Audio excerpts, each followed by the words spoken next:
오늘 아침에 우리에게 주시는 하나님의 말씀은 창세기 46장 1절부터 34절까지의 말씀입니다. 한 절씩 교독하시겠습니다. 이스라엘이 모든 소유를 이끌고 떠나 브엘세바에 이르러 그의 아버지 이삭이 하나님께 희생 제사를 드리니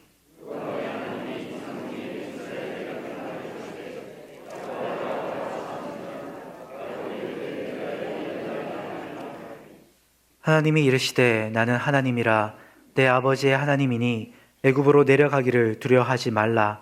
내가 거기서 너로 큰 민족을 이루게 하리라.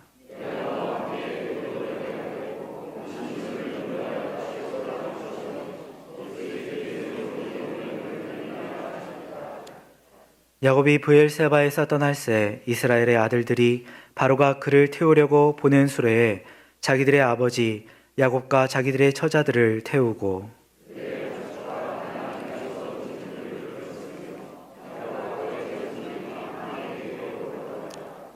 이와 같이 야곱이 그 아들들과 손자들과 딸들과 손녀들 곧 그의 모든 자손을 데리고 애굽으로 갔더라.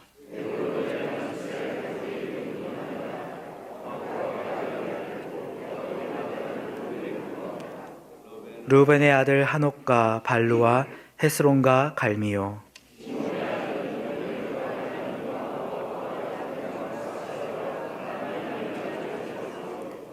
르이의 아들은 게르손과 그앗과 무라리요.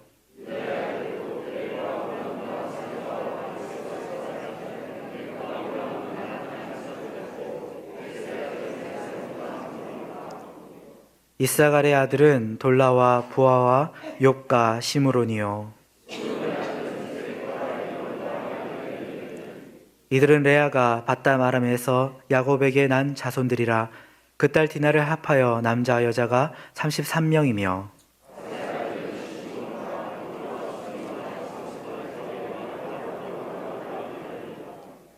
아셀의 아들은 임나와 이스와와 이스위와 브리아와 그들의 누이 세라며 또 브리아의 아들은 헤벨과 말기엘이니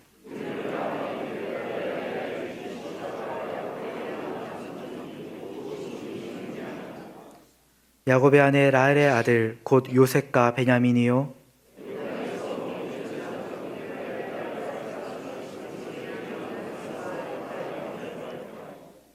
베냐민의 아들 곧 벨라와 베겔과 아스벨과 게라와 나만과 에이와 로스와 뭇빔과 훗빔과 아르시니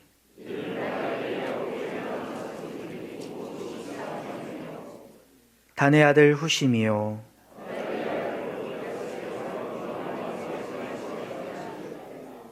이들은 라반이 그의 딸 라헬에게 준 비라가 야곱에게 낳은 자손들이니 모두 7명이라.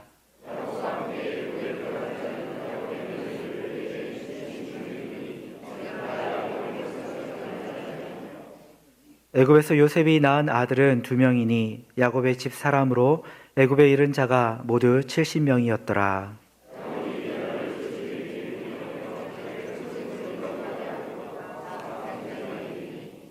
요셉이 그의 수레를 갖추고 고센으로 올라가서 그의 아버지 이스라엘을 맞으며 그에게 보이고 그의 목을 어긋맞춰 안고 얼마 동안 울매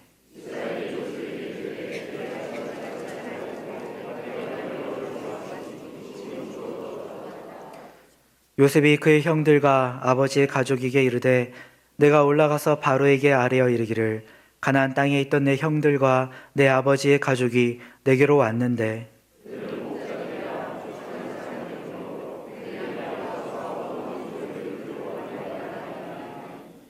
바로가 당신들을 불러서 너희의 직업이 무엇이냐 묻거든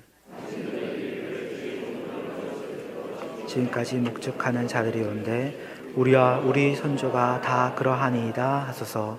애굽 사람은 다 목축을 가증히 여기나니 당신들이 고센 땅에 살게 되리이다. 아멘. 테니스 경기를 보게 되면 고수와 하수의 차이가 있는 것을 보게 됩니다. 하수는 넘어오는 공 넘기기에 급급합니다. 근데 고수는 같은 공을 치더라도 다음의 샷을 만들기 위한 의도성과 계획성을 가지고 공을 치게 됩니다. 그래서 결정적인 순간이 왔을 때 위닝샷을 날리게 돼요. 그래서 고수는 겉으로 봤을 때는 운동하는 것이 대단히 쉬워 보입니다. 어려움이 없어 보이죠. 왜냐하면 차곡차곡 쌓아서 마지막 샷을 날리기 때문입니다. 하나님이 하나님께 헌신된 사람을 불러서 하나님의 뜻을 이루어 가시고 당신의 일을 하는 방법도 대단히 유사합니다. 한 세대 한 세대 하나님의 계획이 있으시고 의도성이 있으신 가운데 그 사람을 부르시고 그 세대를 부르십니다. 오늘 본문에 보면 창세기 12장부터 시작된 4대에 걸친 족장사의 흐름 속에서 신앙의 싸움이 4대에 걸친 신앙의 싸움이 무엇을 향하고 있었는지 하나님의 의도가 무엇인지가 명료하게 드러납니다. 야곱이 자기 사랑하는 아들 요셉이 살아있다는 말을 듣고는 자기의 소유를 이끌고 애굽 땅으로 들어가게 됩니다. 브엘세바 아버지 이삭이 우물을 팠던 바로 그곳에 이뤄서 희생 제사를 드렸는데 그 밤에 하나님이 나타나셨습니다. 그리고는 뭐라고 말씀하시냐면 하나님이 이르시되 나는 하나님이라 네 아버지의 하나님이니 애굽으로 내려가기를 두려워하지 말라. 두려웠던 것 같아요. 야곱에게 있어서는 이 애굽을 향한 자신의 걸음 속에 믿음과 확신이 실리지 못했던 것 같습니다. 아들 보려고 가긴 가지만 이렇게 가도 되는 걸음인가 하는 생각이 찾아왔던 거지요.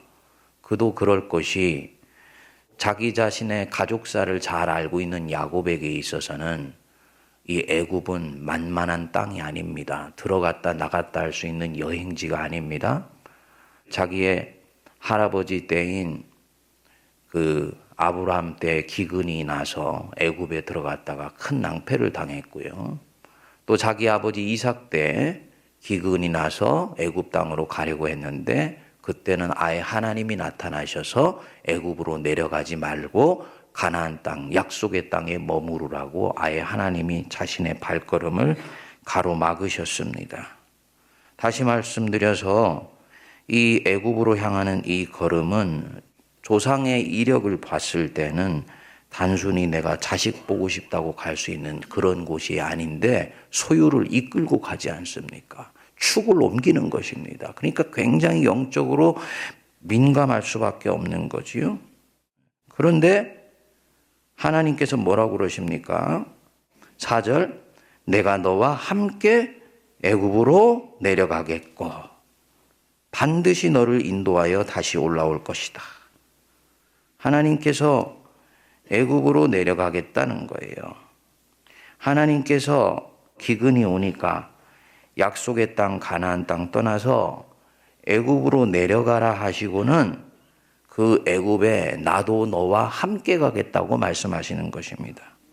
대단히 여러분 중요한 맥락입니다. 영적으로 민감하게 읽으셔야 되는 부분입니다.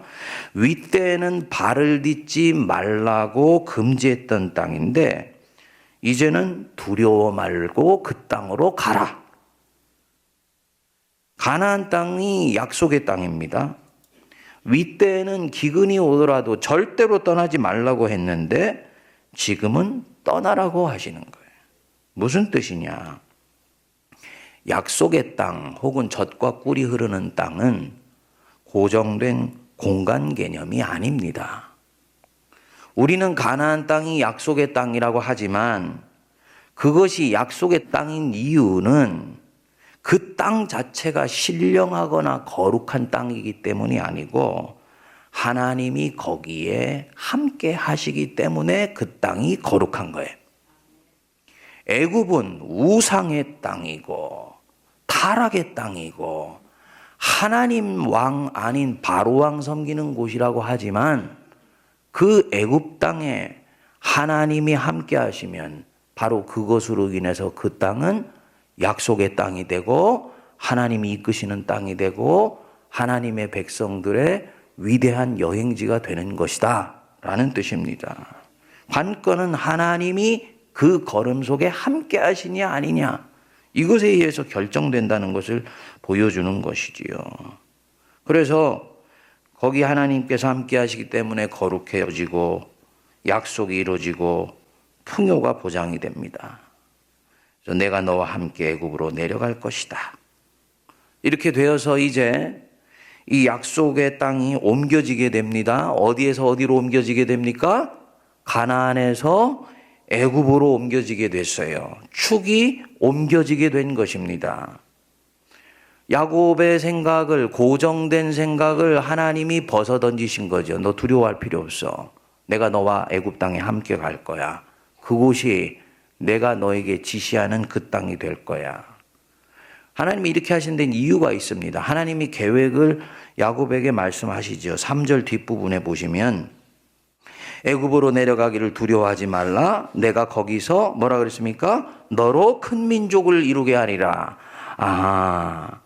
애굽이라는 비옥한 땅에서 이제 하나님이 본격적으로 민족 단위의 공동체를 형성해 가시는 거예요. 즉 70명 내려갔다고 얘기했는데 70명이라는 가족 공동체를 배양하시고 증식시키셔서 50만 내지 60만 명의 거대한 민족 단위 공동체를 애굽에서 만들어내시겠다는 것입니다. 아브라함에게 내가 너로 큰 민족을 이루고 네게 복을 주어 네 자손을 하늘의 별과 같이 많아지게 하겠다라고 하셨던 약속이 허언도 아니고 형이상학적인 것도 아니고 그저 영적인 약속이지, 그건 현실에서는 이루어지지 않는 그런 것들도 아니고 실제로 하나님 자신의 모든 생각 속에서 그렇게 약속하신 것입니다. 그것을 이루어 가시는 수순 속에 지금 이 일이 벌어지는 것입니다. 그런데 하나님이 보실 때 그렇게 하려니까 가나안 땅이라는 것은 어떤 곳이냐?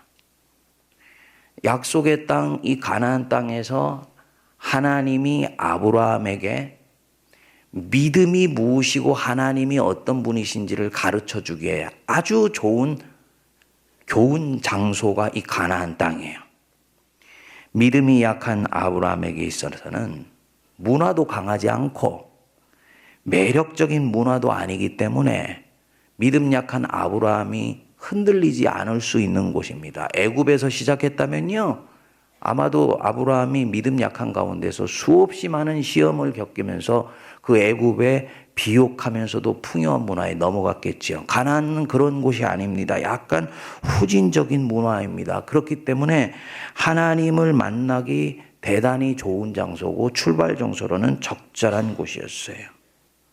비옥한 곳이 아니었기 때문에 주님께 수시로 머리를 조아릴 수밖에 없는 곳이었습니다. 그러나 40만 명 내지 50만 명의 민족 단위로 자라가기에는 먹을 것이 적은데 거기에 소수 민족이 대단히 많아서 견제도 심한 곳이라. 따라서 아브라함과 이삭과 야곱에게 시작된 이 믿음의 걸음이 민족으로 형성되기에는 너무 좁은 곳이었습니다. 그래서 본격적으로 민족의 규모로 도약시키시기 위해서는 새로운 장소가 필요했는데 그 하나님이 보신 새로운 장소가 어디다? 애굽인 거예요. 그래서 그 애굽을 자기 백성들에게 주시려고 요셉을 이미 20여 년 전에 이 애굽 땅에 먼저 보내신 거죠. 그러니까 하나님의 이 4대에 걸친 포석에는 한치의 오사도 없습니다. 테니스의 고수처럼 의도성과 계획성이 항상 있는 가운데 부르시는 거예요. 그리고 이 4대에 걸친 하나님의 보석을 쫓아가는 족장들이 한 일은 뭐냐? 자기 대, 자기 몫의 싸움에 충실한 것입니다. 이게 중요합니다. 자기 대 자기 몫의 싸움에 충실한 것. 아브라함은 신앙이 뭔지 가르쳐주는 사람이 없는 가운데서 사막에 모래바람 뒤집어 쓰고 온몸으로 하나님 배우는데 일생을 다 겁니다. 그래서 믿음이 뭔지를 자기 아들 이삭에게 다 가르쳐주고 이 이삭은 아버지에게 받은 그 믿음 속에 온유한 성품을 가져서 결국은 계속 우물 파면서 그 백성들 먹이고, 야곱에 대해 오면은 집념으로 12아들을 건수해서 70명의 가독 공동체를 이루는 거예요. 여러분, 자식 많이 낳았을 때는 이 집념이 없으면 컨트롤이 안 됩니다. 예? 이삭 같은 사람은 12아들을 건수할 수가 없어요. 그 안에서 움직이는 다이나믹을 핸들링할 수 있는 힘이 없게 됩니다. 그러니까 이삭은 한 명이고 야곱은 12명 주시는데 그 12명 건수할 수 있도록 집념을 같이 넣어주시는 거죠. 그리고 요셉에 대해 오면 온몸으로 고난을 이겨내면서 한 국가를 경영하고 그 국가를 하나님 나라 확장의 토대로 만들어가는 거죠.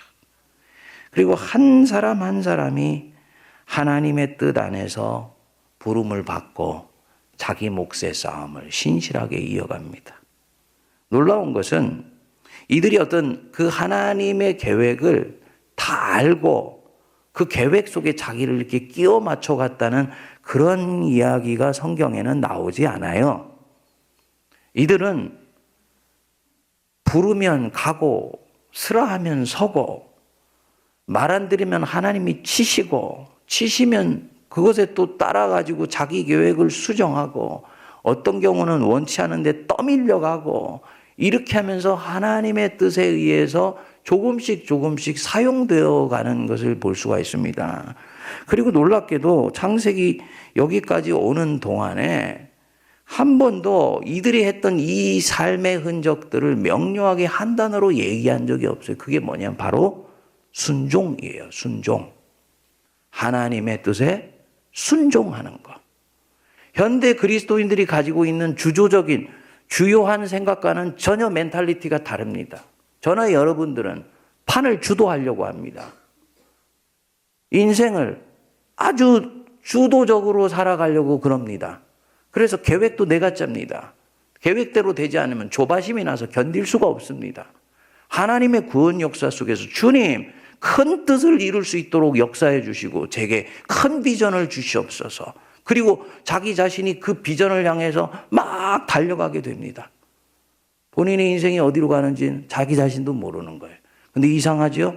몸부림은 요란하게 쳤는데 돌이켜보면 남는 게 없어요. 왜일까? 하나님의 뜻 안에서 순종하는 것이 가지고 있는 그 놀라운 비밀을 아직 알지 못하기 때문입니다. 아브라함 보십시오. 만일에 아브라함이 그 이삭과 야곱과 요셉이라는 자기 후손들의 삶을 잘 기억하여서 왜 나는 날마다 모래바람 뒤집어 쓰면서 하나님 알아가는 데만 인생을 허비해야 돼. 나도 좀 맨날 자식 하나 달라고 몸부림치지 말고 내 손자 야곱처럼 12알들 좀 쑥쑥 낳아봤으면 좋겠다. 또 집념 많고 야심찬 야곱이 나도 좀 요셉처럼 일국을 경영해보는 사람이 되었으면 좋겠다. 또 요셉 같은 경우는 나는 맨날 고난에 찬 인생 가운데서 나라를 경영하는 총리가 되었지만 내 인생 속에는 한 번도 우리 할아버지 이삭처럼 편안한 날이 없었어. 나도 좀 우리 할아버지 이삭처럼 편안한 삶을 살아가는 사람이 됐으면 좋겠다. 여러분, 그렇게 생각하고 살았다면 하나님의 이 일은 이루어질 수가 없는 것이죠. 각자 자기 몫의 싸움을 신실하게 싸워가고 무엇보다도 오늘 내게 말씀하시는 하나님에게 순종하고 순종하는 것. 오늘 우리 아침에 우리 새벽 찬양대가 찬양했던 것처럼 한 걸음 한 걸음 주님 뜻 쫓아가는 것이 나중에 큰 걸음이 돼서 하나님의 구원 역사의 한 축을 이루게 되는 것입니다. 그래서 순종이라는 게 참으로 중요한 것 같아요. 그리고 하나님은 그것을 다 모아서 당신 일을 이루시는 거예요. 우리는 점을 찍을 뿐이고 그 점을 선으로 만들며 아름다운 그림으로 만드는 건 누가 하십니까? 하나님이 하세요. 하나님이. 사랑하는 여러분, 눈은 하나님의 큰 구원 경륜을 보면서 걸음은 한 걸음 한 걸음 걸어가실 수 있게 되기를 바랍니다. 하나님 나라를 향한 하나님의 큰 계획이 무엇인지 족장들은 몰랐지만 저희들은 매뉴얼이라는 성경을 가지고 있으니 하나님 깨달아 알게 해주시고 내 몫의 싸움에 충실할 수 있도록 도와주십시오. 기도할 수 있게 되기를 바랍니다. 내 시대의 싸움에 거기에 충실해야 돼요. 나는 아브라함 시대의 싸움을 싸워야 되는데 이삭과 요셉과 야곱의 대를 꿈꾸면 안 됩니다. 또 내가 요셉에 대해서의 싸움을 싸우고 있는데 아브라함이나 이삭처럼 개인과 가족사의 삶 속에 함몰되는 것도 아니 돼요.